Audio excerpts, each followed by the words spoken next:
All right, thanks for staying with us. My name is Dapo Banjo, and it's still Crossfire with Dapo and Ishama.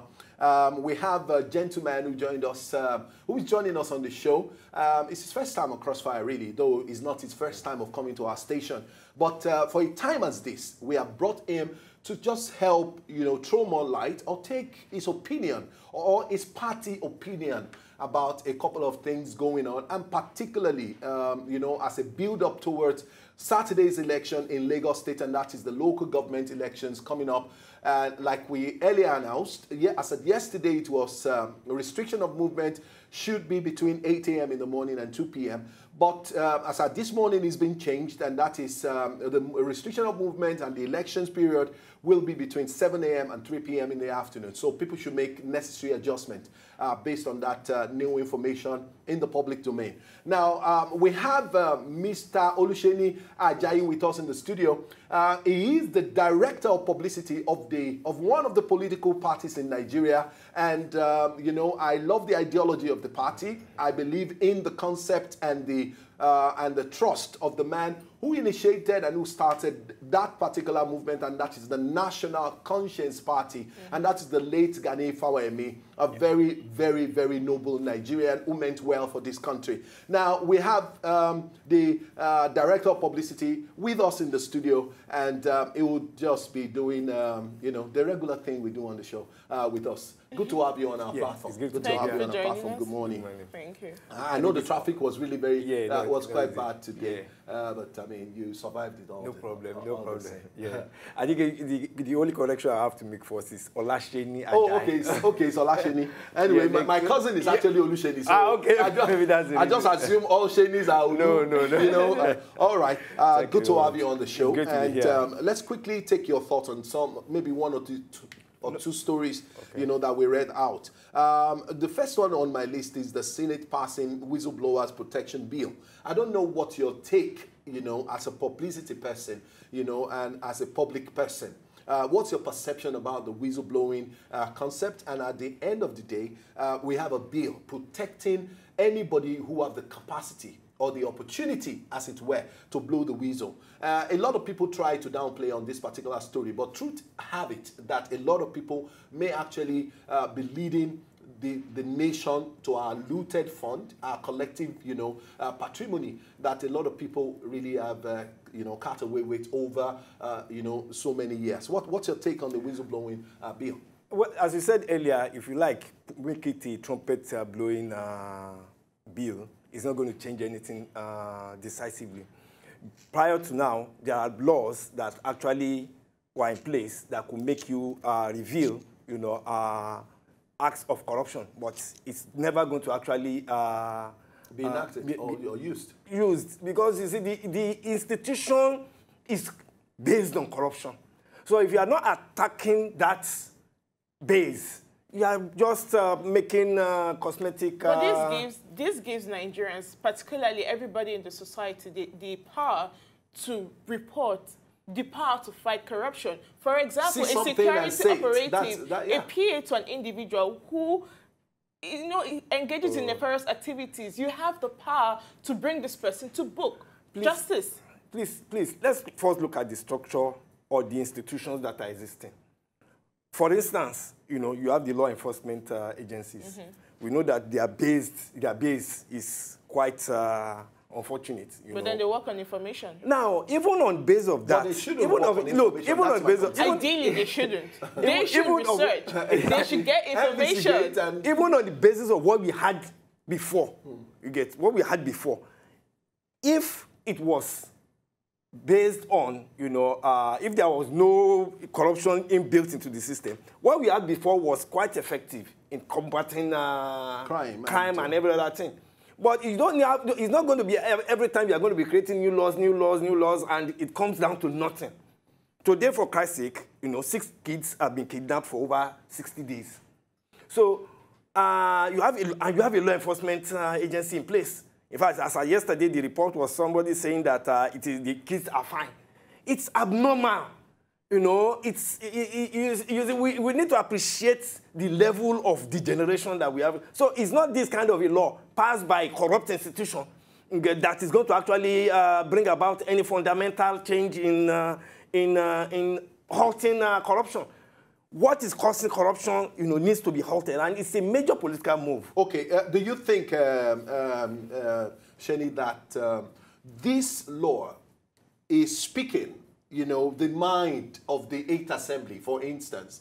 Do you think this is trying to say that the 8th Assembly are open for investigation, for anybody who have any information? Go ahead and blow it. We don't, we are clean. And because we are clean, and then don't forget, when this law was written, it has received an assent from, the executive arm of government, and it's been passed into law, which is an indication that both, all arms of government are saying they have a proper handshake, and they're saying that this is the way to go. You see it, you blow it, or you say it, or you talk about it. Do you think this is like a very good thing to moving forward? To us, generally, this is a publicity stunt. Gimmicks.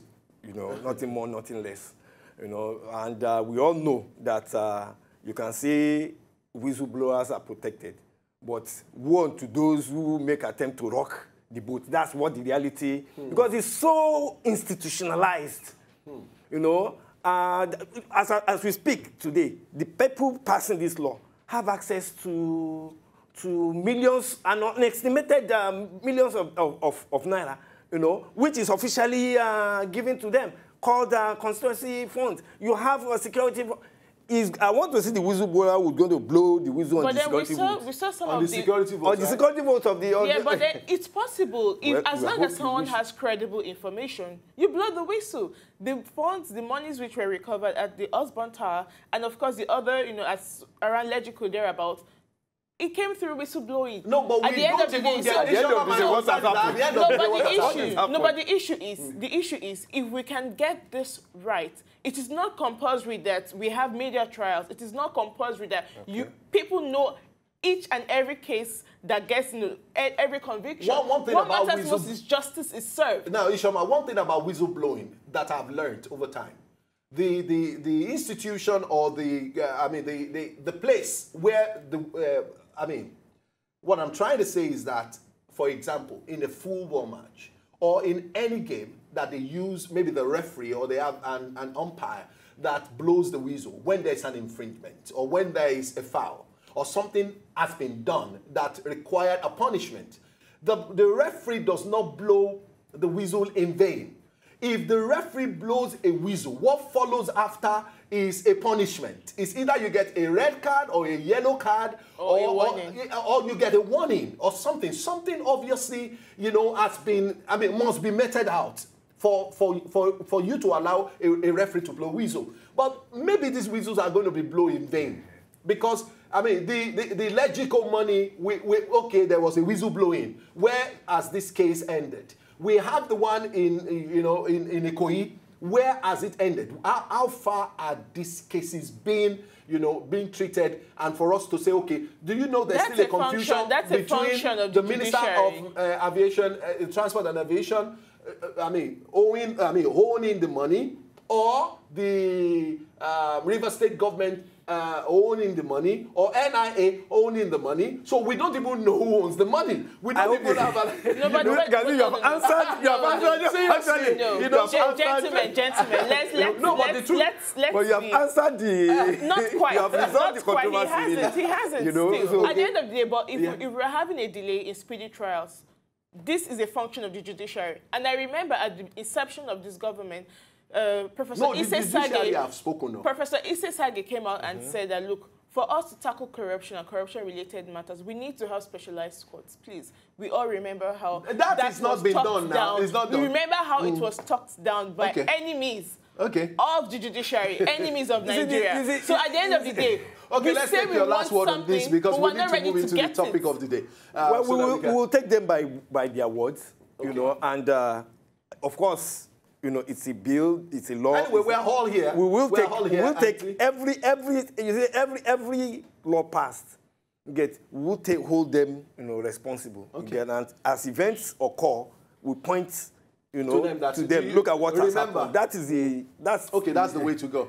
All right. Local government areas in Nigeria. Let's quickly give you a background to our major topic today, and that is local government autonomy, like we earlier announced. Nigeria has 774 local government areas. Each local government area is administered by a local government council consisting of a chairman who is the chief executive of the local government area and other elected members who are also referred to as councillors. Now, each of the area is further subdivided into wards, and this is what we use during the election period, with a minimum of 10 and a maximum of 15 for each area. Now, we have a lot of responsibilities that the local government has been saddled with, and that includes, but not limited to, economic recommendation to the state, collection of taxes and fees, establishment and maintenance of cemeteries, burial grounds, and homes for the destitute or infirms. Now, licensing of bicycle, trucks, and other canoes, wheels, barrows, carts, and the likes of them. Establishment, maintenance, and regulation of markets, motor parks, and public conveniences, construction and maintenance of road, streets, drainages, and other public highway, parks, and open spaces. Now, naming of roads and streets and numbering of houses, provision of and maintenance of public transportation and refuse disposal. Now, let me quickly tell you. Now, provision and maintenance, then we heard that registration of births, deaths, and marriages, assessment of privately owned houses or tenement for the purpose of levying such rate as may be prescribed by the House, state, the State Assembly. Now, I think almost all the responsibilities of the local government, the state has actually swallowed it. That's exactly what the state seems to be doing. Now, let's talk about local government and local government autonomy. We have elections coming up on Saturday. I know the National Conscience Party is passionate about, how much of powers, that is being given to state right now, and they muscle the capability and the ability of the local government to function according to what it has been, constituted to do. Now, what's your take? You were in court on some, cases that are related to local government functioning and doing what they're expected to do. What's your take on local government autonomy? Well, first and foremost, it's important for us to know that first, you can't have absolute autonomy. Okay. What people emphasize is that every local council has powers, legislative powers, that can actually, in fact, has powers to even query, get the representatives, that are actually forwarded from that council to the State Assembly and also to the National Assembly. Now, the whole essence of autonomy, within our context is to have the powers, the ability, the powers to actually carry out its functions, and also, bring, people, to book, and also to be part of a national, or a statewide, developmental program or initiatives. So that if a local council probably is residential or probably has industries, the other one does not have that, there is the need for there to be a synergy as regards what is expected of this local council, and what is expected of that local council. But in the first instance, there must be powers and there must be a direction. But that's not the situation we have right now. Some of the things that you read there, of course, they do not exist. They do not exist. These are supposed to be the basic. Yeah. But if you want to know what exists, local council in Lagos, for instance, which will be concrete, and demolition.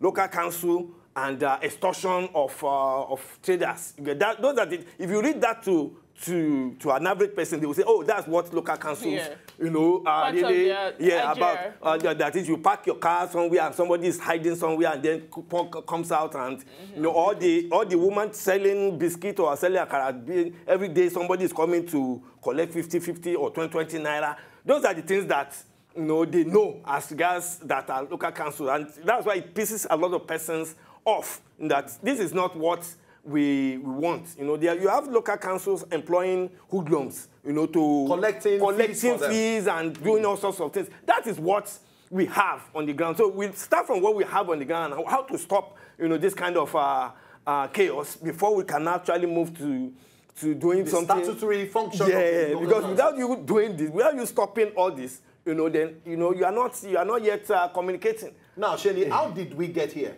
How did we get to these mediocre functions of the local government? It's appalling to know that these are petty things that local government and local councils eventually have resulted to generate fund.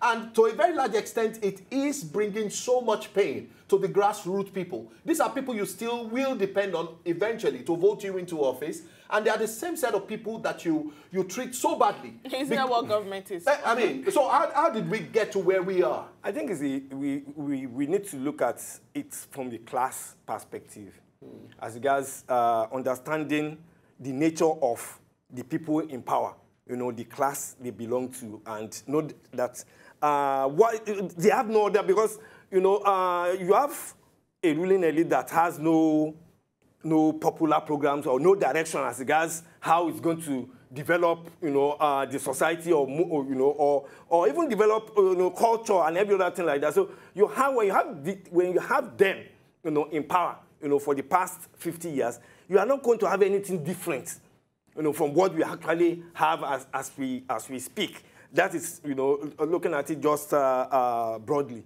Secondly, is the fact that you have in Lagos a highly deceitful regime that was pretending, that it was what it's not, that is in opposition to the national, it's opposition to, but essentially, it's not. It's actually the same thing with the regime that was booted out in 2015. So with this kind of a regime in place, you are not going to have anything fundamentally different, but this kind of generate whatever. And don't forget the fact that they use the local councils as ATM. They promote. We talked about whistleblowing. Because they receive funds on behalf of the local. The local councils. When you go and collect money from toilet, federal government, apart from the federal allocations, the amounts raised on the streets from Okada, from traders, these amounts are going straight into the pockets of the politicians, and they share it. Not now talk about federal allocations coming in, money that's supposed to be for roads, for teachers' salary, for health. There is no account, and as we speak. In Lagos, they have matched the accounts effectively matched the accounts of the state and the local council. Not even TSA. We are not even talking. They have matched all what I mean is that we now have a treasury single account, supposedly. So they have that, in Lagos. And the same order in the local around the country. So you have that. Now, it's not just enough for them in Lagos. They have also made some laws that even, we fought them to the extent of getting this election in place. But they have even put some laws in place that if tomorrow they lose out in a local council, another political party takes power, they put some clauses in the new... the amended local government constitution which are illegal. We are still going to take up all these acts that the Lagos State Assembly has made.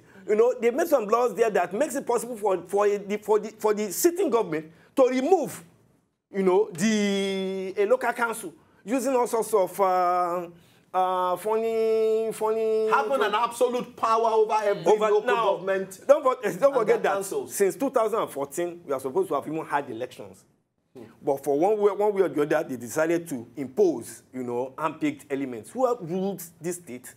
Public in the last 3 years or more. Illegally. It was not until this year we threw them to challenge, and they even challenge them, the federal government, that it is illegal for you to put in, for people who are not elected to be managing public funds. The lawsuit is still in place. It was even due to that fact that they had to actually put up these local council elections that you are actually to give it their position in democratic phase. So when you look at the degeneration in local councils, the reality is that these are a consequence of a regime that actually has nothing to offer. I need to understand this, please. I need to, because I recall, since my university days, I'm talking about like in the 2000s, we've had this same issue. I recall during the administration of former President Olusegun Obasanjo, that was when we had the crooks the battle line was really drawn as at that time between the state government and the local government, respectively, across the states. Now, we have states across the country that want to hold on to power, want to hold on to funds, want to stifle the local government. How do we address this? Now, in addressing it, do you think all of this would be a lot better and solved if in the Constitution, just like we have the exclusive legislative list, we have the concurrent list, if we have the local government powers spelled out, if we have everything that has to do with how they generate revenue, how do they get, is the money paid directly by the federal government to the, straight up, rather than having, because we know they went to court and all that. So if we have all this clearly spelled out in the Constitution, do you think this to a very large extent will address some of the issues you just raised? It won't. You know the reason? The laws, as I always refer to the laws that you even have. The laws, as well as you read it out now, are quite clear. But then they get their powers from the state. Now, if they get their powers directly I don't think the local government are primarily constituted to have a one link of report. They shouldn't. They even have autonomy, to the local government. They shouldn't. To the states, they shouldn't. Pardon? If you want local government autonomy, if you want the local government to be what it should be, then you shouldn't tie their powers, you shouldn't tie their survival to the state.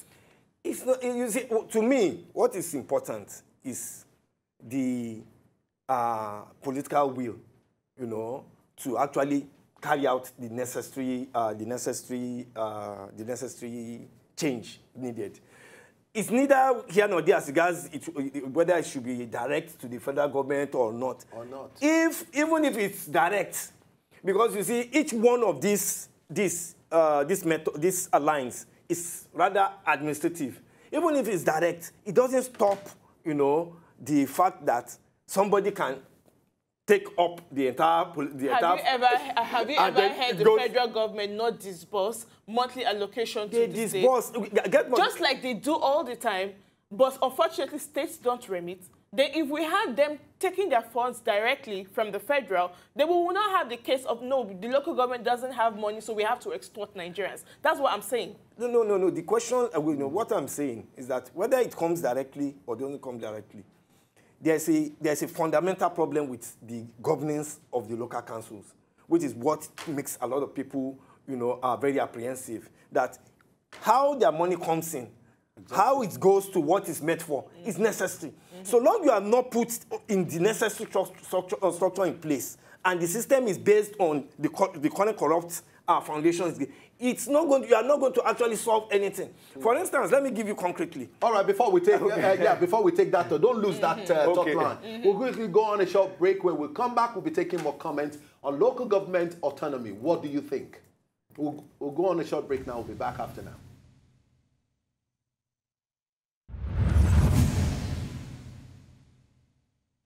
All right, welcome back, and thanks for staying with us. It's still Crossfire with Dakpo and Isioma. We have the Director of Publicity of the National Conscience Party with us in the studio, and we've been talking to him, and we're taking his thought on some of the concerns, that we have about local government autonomy. You were about saying something before we went on that break. You can just take it on from there. Well, you see, what I was trying to emphasize is that in the first instance, there are lots of defects, within the entire structure, and the way the whole state is arranged.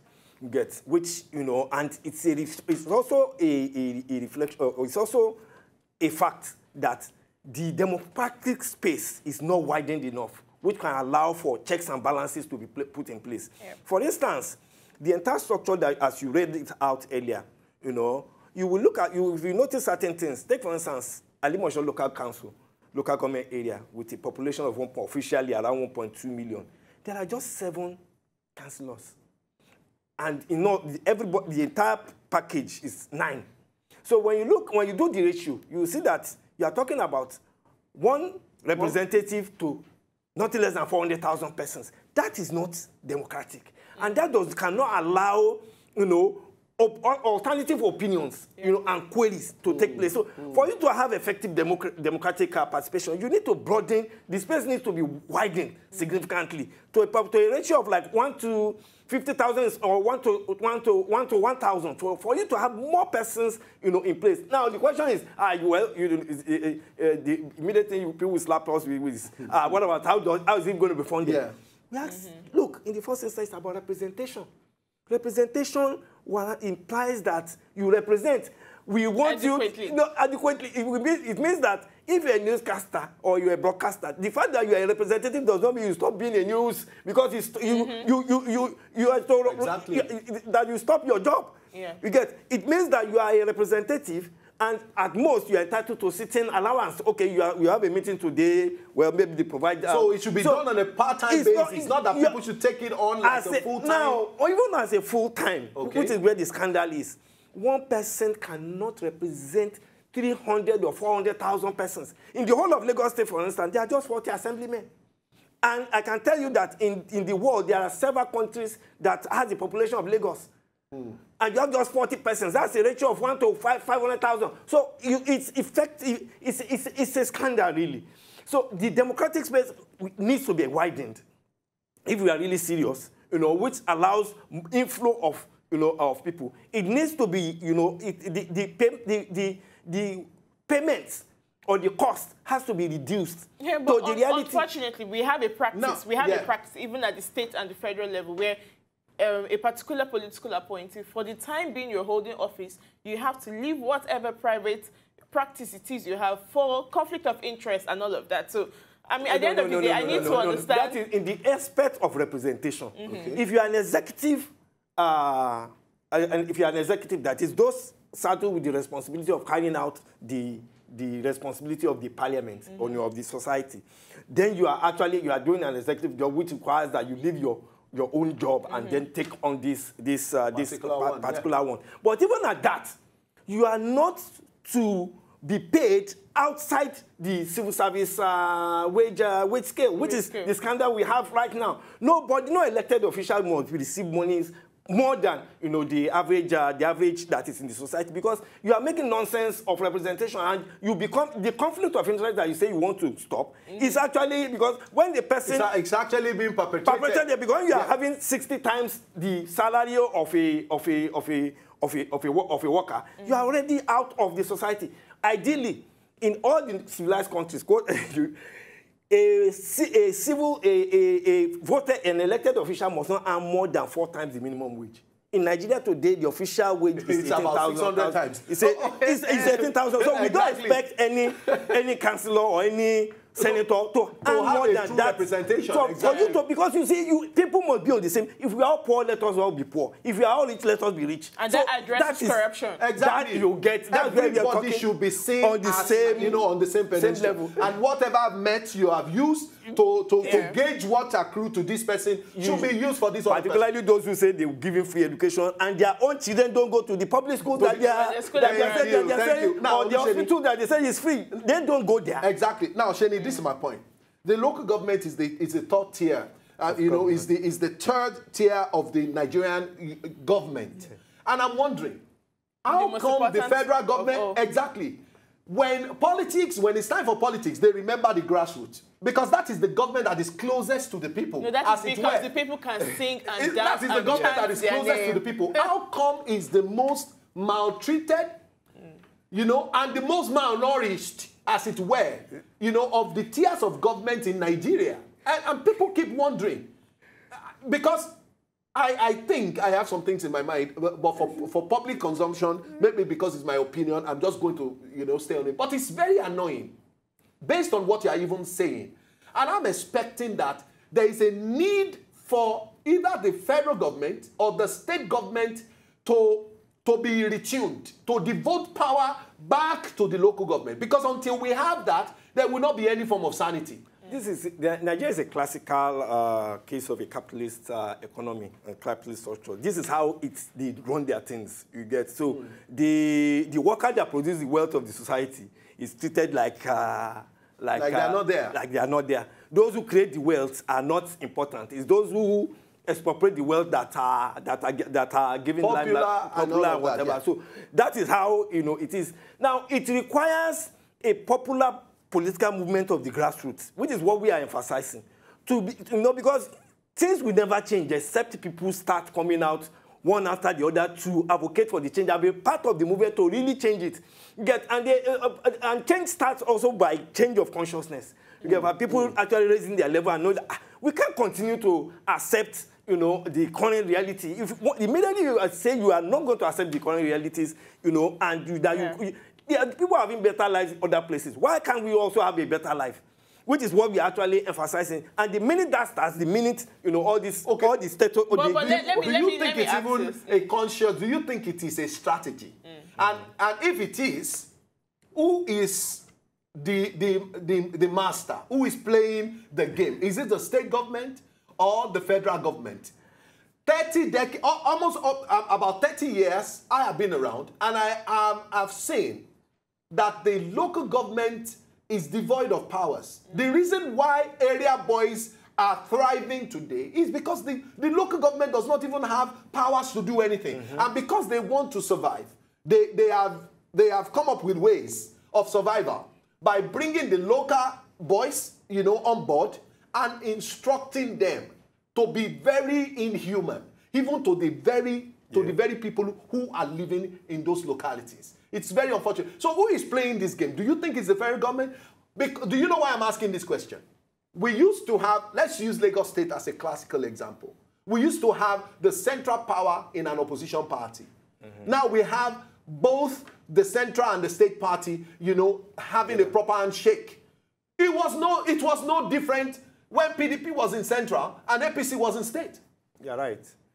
But the people responsible, we can't be say, okay, it's federal government.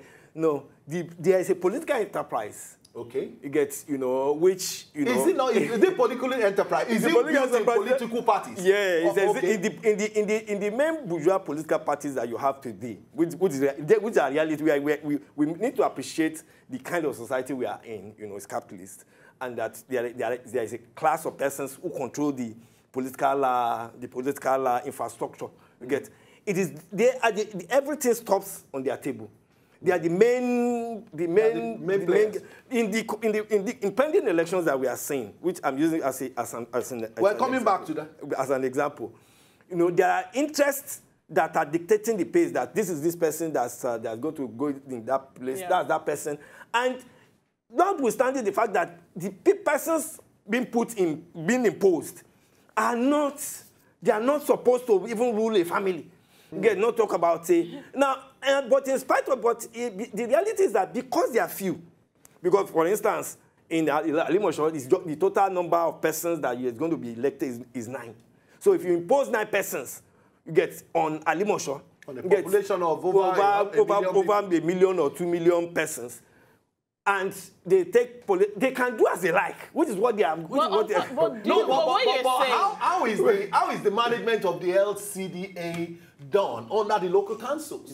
I thought the reason why we created is just to expand the space for their boys to occupy and build a monstrous political apparatus. Everything you're saying, this is how politics is played all over the world. But if you're saying that, look, we need to change the consciousness of the people, it is not just about it's not just enough for the people to say, look, we're tired, we've been suffering, we've been under oppression. If you do not have the people who align their thoughts with the people, I'm talking about politicians, going into office or playing the game in a way to favor the people, then you are talking, the reason why I support, before you can make a change, you must identify the problems of what you want to change.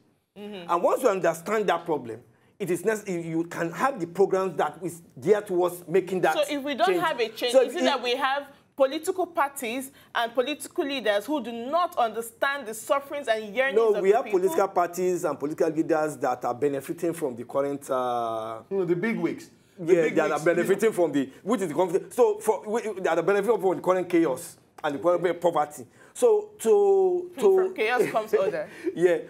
To challenge them, you have to actually understand what they are doing and take them up point for point.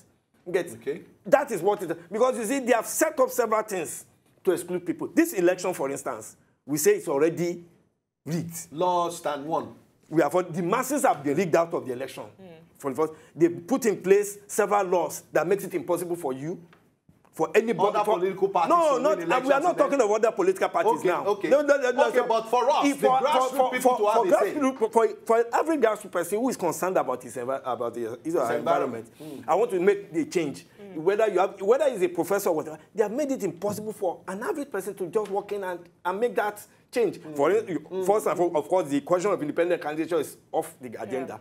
But apart from that, they are put in place that before you can contest election, as a civil servant, you must resign 6 months, before the time. They gave don't forget the fact that the notice of this election was 3 months. Exactly. Yeah. And you must resign 6 months. You must have resigned. So that one apart. Now, we also have it that if you're a teacher, they say you're a civil servant, you cannot, you have to resign. And you know what resignation means? It's death sentence for a worker. Now, the private sector will know that, want you to have political aspirations in a private corporation. So that's why we say that they have created conditions that makes it impossible for an average person who feels it. So how about the power of redress?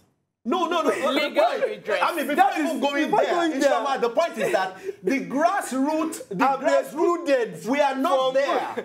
Now, but the power is in the grassroots, Sheni. The power is in the... Is it impossible for us to just boycott elections? No, what we are in the parties are saying is this. We are challenging all these Sheni, let's take this call. Okay. Hello, good morning, Thompson. Yeah, good morning, my brother, Chief Dapo. How are you today? I'm a guest in the house, my sister. Good morning. Good morning. I love watching Wazobia because you have discussed about this very topic. We can check some months ago with one of our barristers. I disagree with you. Someone like me, I don't want local government autonomy. Somebody like me, I have a reading. You say the only way we can achieve local government autonomy is when we go with regionalization or restructuring.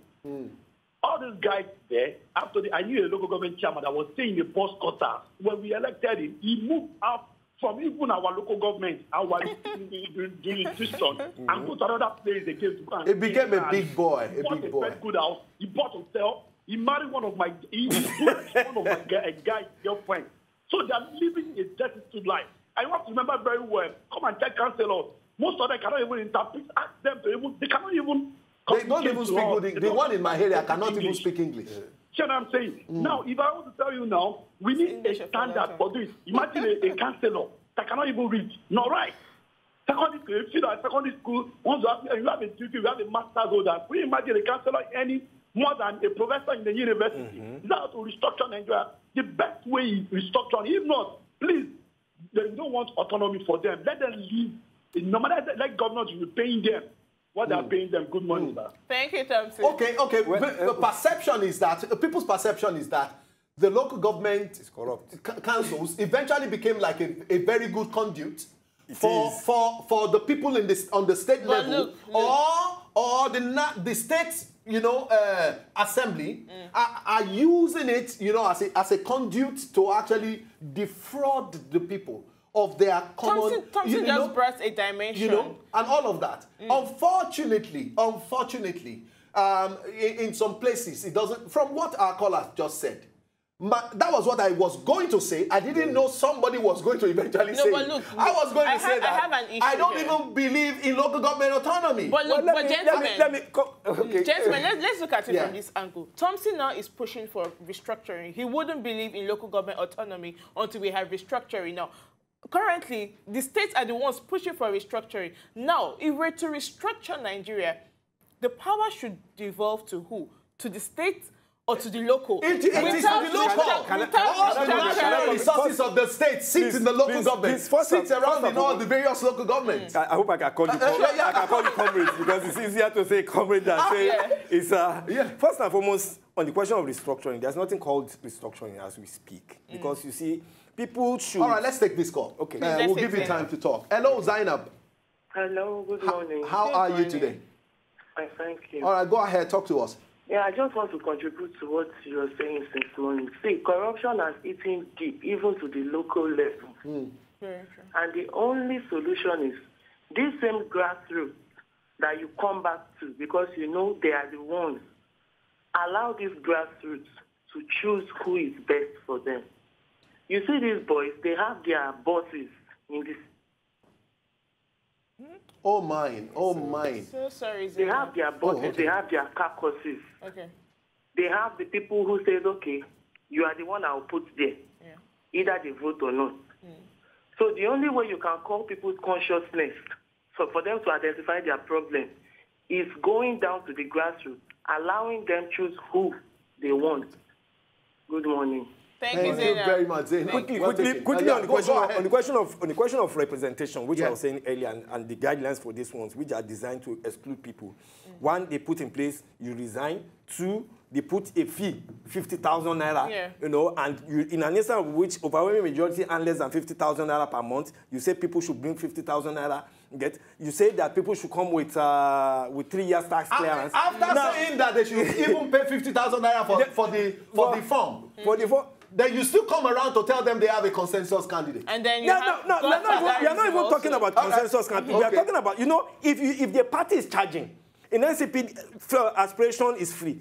If a party is charging, it's a separate thing. That's their business. APC can sell their ticket for millions. They did it for presidency, you know. But what we are saying is that for a state institution, you have no right to impose such fees, which is what they did. Or what this election that we are having, everything there is unique. Now, because we have very short time to go on the show, we have less than a minute. Okay. Do you believe in local government autonomy or not? We believe in autonomy with powers, you know, in a coordinated, in a centralized, you know, plans. Do you agree restructure is going to do that? There's nothing called restructuring, there's only revolution. Oh, okay. Don't waste your time, because the media has been promoting this question of restructuring. It means nothing. The people, it has no meaning. They come up to even say they want to know. What FPC already said that. We don't understand what restructuring is. Come and define it for us. Just ask, what is it? How is it? Where is it? Or what? It has no meaning. How is it? Now, they use restructuring to take political power. You know, I know some of the definition of they use people in the past. They come up with all sorts of. Don't forget, the Nigerian elites is so good in creating diversions. You know, this one they say we are fighting corruption, got there, nothing. This one of restructuring has no definition. Give it to us concretely. Wow, nothing. All right, thank you. Thank you so very much, Olaseni, for your insightful comments on the show. We appreciate your coming. This is how far we can go today. We'll be back tomorrow with another very interesting comments from our platform is saying that we really need to devote more time to talking about federal government autonomy. To enjoy more of these our Ogbonge videos when you just watch, press this button to subscribe on top of our YouTube page. You go love her.